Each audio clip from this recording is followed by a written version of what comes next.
Hello everyone, welcome back. This is the second match between none other than Clem versus Scarlett on the map known as Tropical Sacrifice. So I don't see any sacrifice going to happen, and I'm pretty sure this 16 minutes long game is going to be full of action. So stay with me and let's watch it together. I haven't seen the match. We are going to have a lot of fun. Now, so far, standard opening, we have the Overlord that is going to the opposite direction from Scarlett in order for her to scout what Clem is doing. Clem, the Grandmaster from France, only 20 years old, versus Scarlett, 29 years old from Canada. We had an intensive first match. Now let's see the second one. Already a refinery. Vespian gas and minerals are extremely important. Most of you know what I'm talking about. For those of you that are new to my channel or to this amazing game, it's a real-time strategy that has a solid fan base and is full of action. The second hatchery for Scarlett. Zergs are always greedy. They need to have more and more minerals than their opponents in order for them to be able to have a chance. While Terran is very good at turtling and defending, while Zerg is extremely aggressive with an advantage when it comes to early games because of the units composition. The SUV is searching, trying to make sure no shenanigans are happening.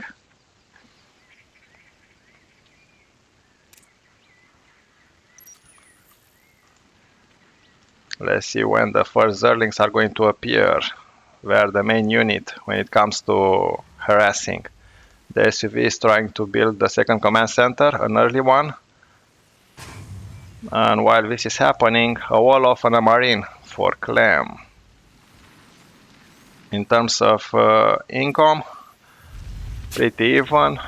A little bit of an advantage for Clem. Clem is acting sometimes like a Zerg, trying to out-resource his opponent.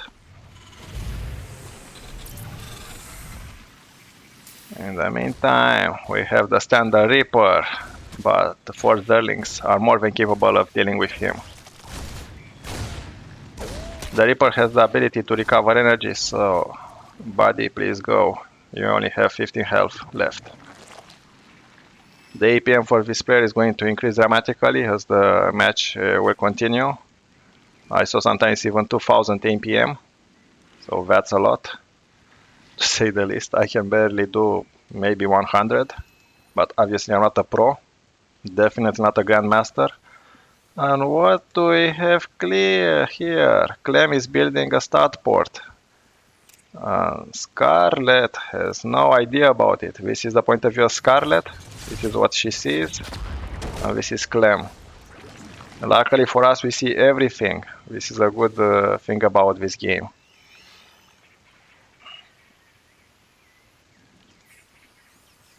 Now the start port is ready. What are we going to see? Liberators, a drop, Vikings, a Liberator, an early one. And it's already set to attack Scarlett. See, this is a rally point. The SUV is going back home. And while this is happening, now we have 2 Hellions and a Reaper ready to harass, at least to prevent some of the creep tremors. Scarlett is well known for the fact that she's more than capable of spreading the creep everywhere on the map. This allows her to have map awareness and also to increase the speed and the mobility of the Zerg units. As long as they are on the creep, they can move very fast, like these 2 queens. If you look at them over here, very fast. Out of the creep, they are very slowly. Another 2 Hellions are joining their bodies. 4 in total on the Reaper, but already they are scouted. And this is an excellent defense point for the Terran. And now, while this is happening, we have the Liberator. The Queen cannot approach, but the Spore Crawler can. And while this is acting as a distraction, 5 Hellions are going to plunge into the mineral line. And the Liberator is dead.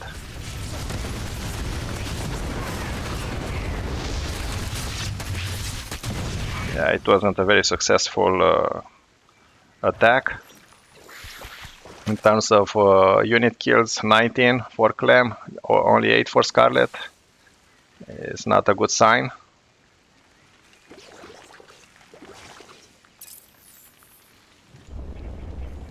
The starport, he tried his best. Now it's time for him to go home. This is a cool ability that Terran units have. All their structures are mobile, so in case there is a race base, you better be with Terran, because Terran can simply just move away in a corner and stay there. For safety, obviously. We have 4 hatcheries. We already done. The 4th on its way for Scarlett, and 1, 2 bases, and the 3rd almost in place for Clem. The Orbital Command Center has 2 cool abilities. One, it can scan anywhere on the map, and it can drop mules. Scanning prevents for dropping more mules because it's based on energy that gathers over time. And by having a lot of crypt tumors, you basically force your opponent to scan as much as possible. So that means less economy with beefy, solid metal workers. Now we have a bunch of Marines, just preventing a little bit of the creep to spread. Already Scarlett has half of the map already. And now we are steaming. Probably a scan is going to happen. Yes. It's very important to keep the creep at bay. Otherwise you'll find that Scarlett is more than capable of putting creep in your base. You don't want this to happen.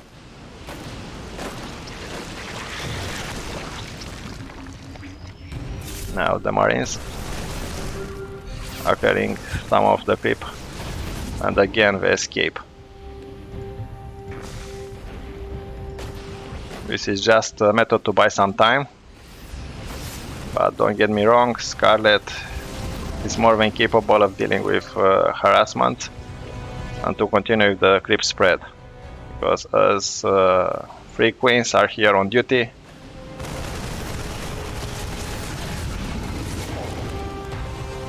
and we have another group of Marines in the opposite side of the map trying to do the same. Clem is everywhere.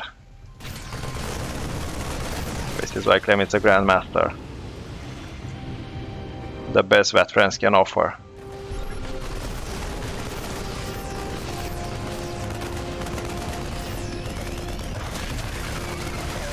And these Marines are dead. Only one survived to say to the others, to tell the others what happened. Now I have 3 medevacs, 2 full of Marines. But already we have Bailings. Bailings are very good at exploding. And perfect timing for Clem. You see, the medevacs easily pull them from danger. Already here we have a sensor tower. The sensor tower is excellent because it allows you to have vision. We have a Widow Mine. And is the Widow Mine going to do some damage? Yes. Another one is not planted. Is this going to do? Wow, huge detonation. Look at all this splash damage. All the dead Zerlings. Non-stop aggression from Clem, now attacking the opposite corner. Is he going to achieve a lot? Not likely. And if you look at the supply, we are pretty even, pretty close. But these Marines, are they going to kill the hatchery? Yes, they are, and while this is happening, we have a counterattack. But already the command center is being uplifted. 2 Widow Mines. Excellent splash damage. Yeah, so while this attack was successful from Clem, the counterattack from Scarlett wasn't that efficient. The command center is now going to be transformed into a fortress. And these marines overstay their welcome. They had to go back. While you have action in the bottom side of the map, action is continuing in the corner, top left. Another bunch of marines are trying to do some economic damage. Zerlings and Bailings already here, good connections from Scarlett, and while this is happening, this base is already attacked by another huge wave of Zerlings.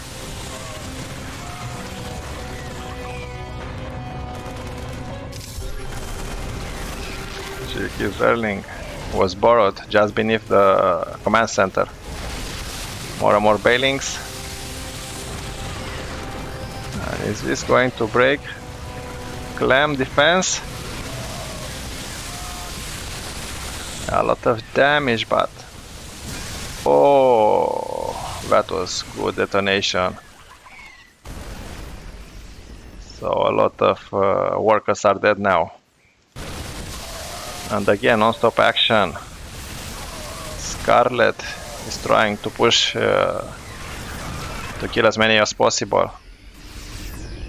But now she has to strategically regroup. And the command center is once again being put in place. The SUVs are repairing it. And Clem is counter-attacking. These SUVs, these medivacs are extremely important. They keep all the marines alive. And they act as a safety measure in case there is a surround or an impossible battle. They can immediately evacuate them. And again, Clem had to stop the fortress to being built. And while this was happening, another hatchery is being killed. Is it? Is it? No, he's going to survive. Yes, again he's trying, it's like the third time he's trying to build a fortress. Fourth time is a charm, as they say. And now he planted 2 widow mines for good measure and the sensor tower to know exactly when Scarlett is going to approach. This was her path of avenue of attack so far. Good detonation from the widow mines, and the Bailings are rolling. Are they going to? Oh, again, not even the third time. Oh, that gotta hurt. Only 48 SUVs for Clem left versus 79 for Scarlett. Scarlett has an income advantage. You can see over here as well. Tons of minerals. So many Bailings. Non-stop action everywhere.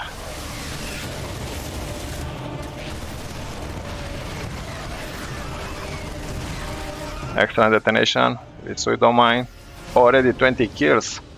That's a hero widow mine. This one only 0. But from 0 to hero on this map, it's not that a long distance. These marines are ready, fearless. This medivac and the base, the hatchery, was finally destroyed. The marines are heading back to their headquarters. Here we have some borrow Bailings. So once they consider it safe enough, we are going to go straight to the mineral lines.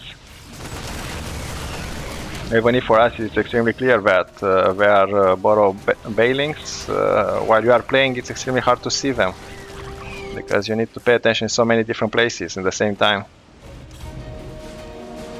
It has a sensor tower.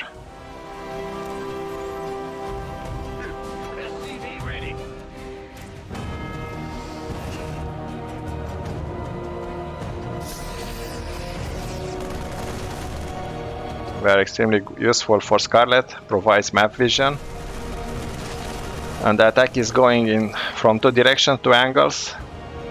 One in the north, one in the south.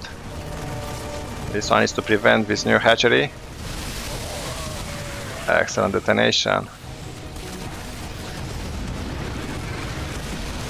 Liberators are coming to help the Marines. And now these Marines are going to kill another hatchery. And while they are attacking here, the rest are attacking in this direction. And there is no anti-air.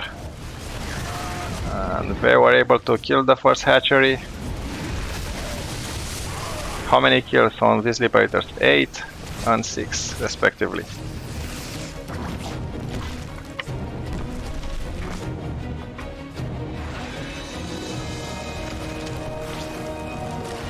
This queen is dead. Go, go, go.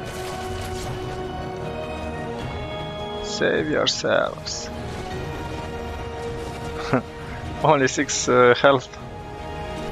That's amazing.